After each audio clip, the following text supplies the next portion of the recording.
welcome to This Week in Golf at Blue Rock Golf Course. I'm Matt Pitta with our co-host Nick Wiseman, our PGA Pro here at Blue Rock. It's another beautiful week here, and we really are into a little bit of overtime with the really good summer weather, Nick, don't you think?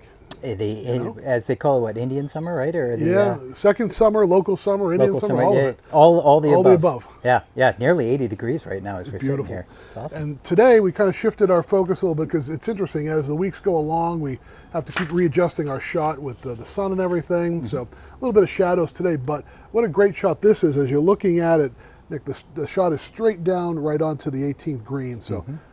You could see a hole-in-one over here. We never know, right? We had one last week. We saw one yesterday. Was there one yesterday? Yeah, one yesterday. The guy was playing by himself, and he came over. Did anybody see it? Did anybody see it? Yep. There's the pitch mark. There it is, and well done. It's a heck of a hole to get a hole-in-one on. So still a beautiful time to come out and play Blue Rock. We are just in spectacular golf weather. It doesn't, I keep saying it doesn't get any better, but this is the time of year to play. Exactly. Yeah. So first of all, we're going to get into a bunch of topics on this week's episode of This Week in Golf at Blue Rock. But first, we want to remind folks about these crazy good fall rates we established, I guess, a little over a week ago. Mm-hmm. I think one of the best value deals of the whole week, Nick, is Sunday from noontime on is $35. Yeah. And when you had weather like we did yesterday, and I mean, there is no better value for golf than that. Yeah, no, $35. We're not exactly making a whole lot of money off of it, but yeah, come on out and play.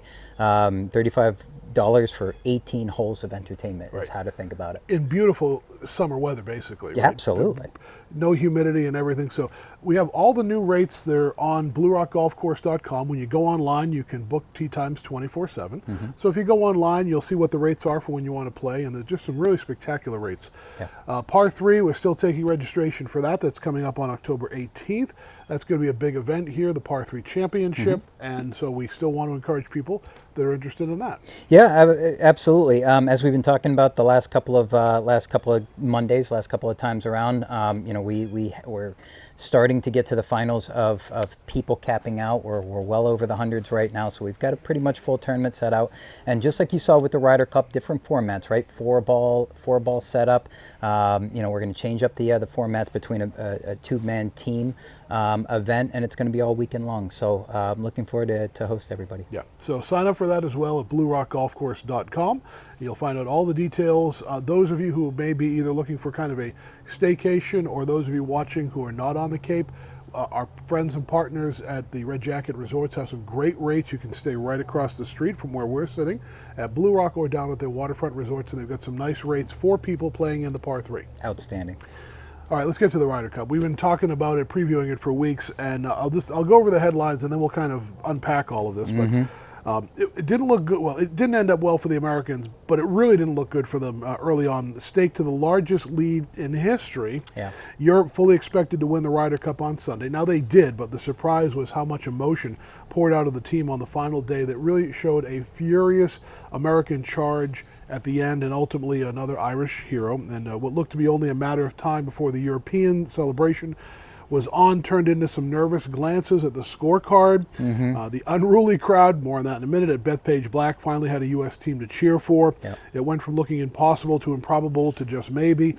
At the end of the day, the Europeans pulled it off by just a 1.5 or 2 points. Yeah. But it was really ugly for the Americans early. What happened early on for the Americans? It was. The Americans, you could see the difference between how they react when it comes to four balls and alternate shot when you have to worry about your partner and you have to play in that atmosphere, right? That tandem team sort of atmosphere, which the Europeans have in the past traditionally done always a better job at it. When you have the U.S. worrying about their own ball, aggregate format, something that they're used to playing, most of their lives, they can play a little freer. And in this particular case, they had nothing really to lose, right? Mm-hmm. So the pressure was on the Europeans to hold it out, even though, as you saw, it would have taken an absolute miracle for the U.S. to come back.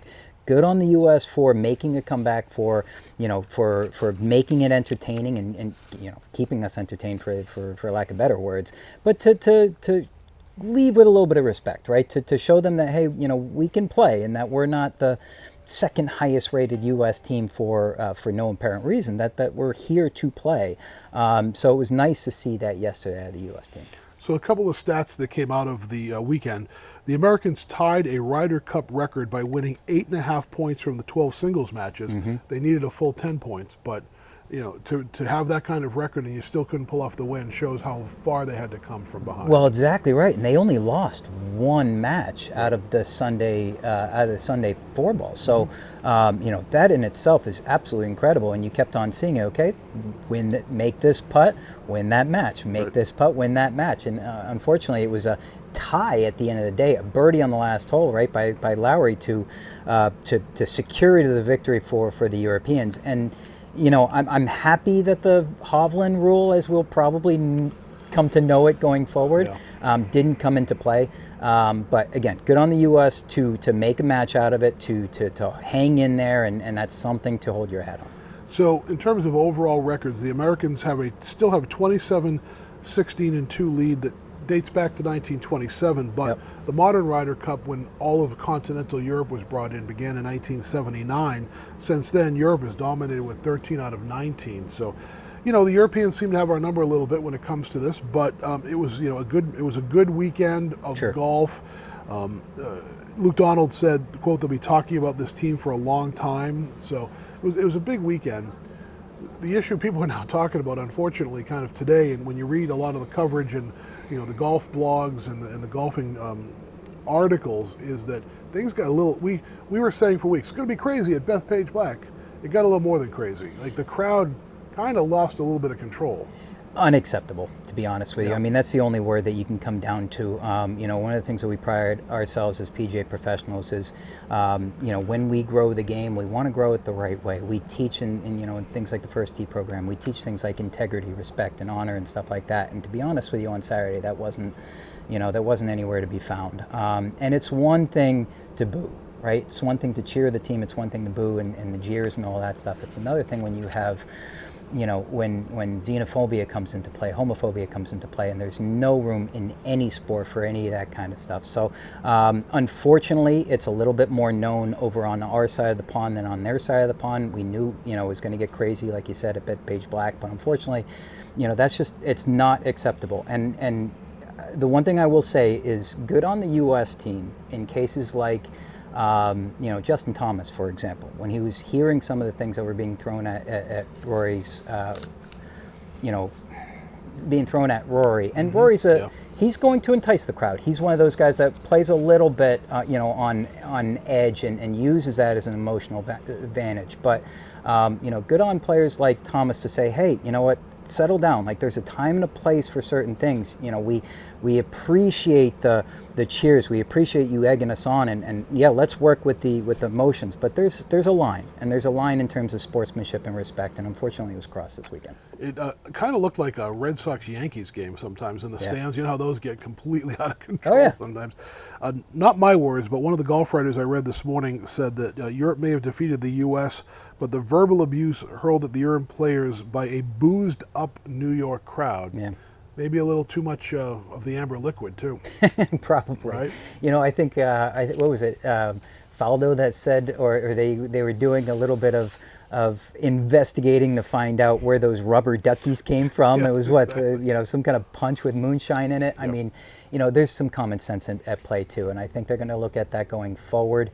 And hopefully they do. But you know what? Regardless of the excuse, regardless of the booze, regardless of all that stuff, there is no room in our game. There's no room in sports for any of that type of going over the line. I'm all for joking and I'm all for back and forth, but whenever you get personal, whenever you get mean, just why? I agree. Yeah.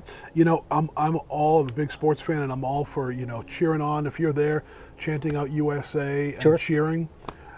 But at the end of the day, this is a sporting event, and we don't really want to see that kind of activity happening again. And so as a sports fan, I wanted the U.S. to win. Sure. But you know what I say today? Congratulations to the Europeans. Absolutely. You beat us. We'll get you next time. Exactly. And let's face it, they deserved it. Yeah, they came in, they were prepared. They came in right from the very beginning. You could see that the U.S., they were a little bit nervous. They almost over tried at certain points, and it showed up in the putting in the very, very beginning. And then afterwards, when they were a little bit more relaxed, they just kind of went for it, and you could see the talent come out. But let's face facts. The Europeans were a better team. The U.S. didn't really deserve to win it. They were relying a little bit on between the crowd and the players trying to bully the Europeans around, and the Europeans weren't having it. So good on them. They won. Well, congratulations to Europe, and we'll see what happens next year. See if we put the team back together and see what happens from there. Absolutely. And do you see pictures of that course in Ireland? Oh my God, that looks gorgeous. I know, it really does. It does. Yeah. All right, so we've got a lot of activity still going on here at Blue Rock as we head towards the end of September as we're putting this show together, Nick. We talked about the fall rates in the par 3. People still have opportunities to get lessons with you throughout the fall. Yeah. Does the kind of conditioning that you work on with the golfer change at this time of the year because it will get cooler? Does anything change at this time of the year for the golfer? Yeah, a little bit. Now, from a lesson standpoint, when the golf course isn't quite as busy, right? It's not going to be packed from tee to green every single hole. This time of year, I take advantage of perhaps doing a little bit more golf course management, taking them out in the golf course if we can fit them in, stuff like that. I did that twice this morning with my 9 o'clock and my 10 o'clock, which was wonderful. Talking a little bit about how to play the game as opposed to just the swing and the stroke and the mechanics, the technical aspect of it. So that's certainly the advantage. Every time of year presents a different challenge. Once you get towards the winter and the wind starts blowing a little bit more, it starts getting a little colder. Contact becomes a little bit more important, right? You club up a little bit, but it's all part of that process of how you play the game. All right. We got a lot of great action here at Blue Rock throughout the fall. Fall rates are underway. Par 3 championship, sign up for that. Nick and all of his lessons are available throughout the upcoming season, and we're going to soak in every much part of this day. I'm going to maybe go on the beach. Don't tell anybody. Right? Enjoy it. Enjoy it. Again, 80 degrees, and we're basically in October. Love it. Yeah. Couldn't be happier. Yeah. All right. Thanks for being with us on this latest edition of This Week in Golf at Blue Rock Golf Course. Nick Wiseman, I'm Matt Pitta. We'll see you on the next episode.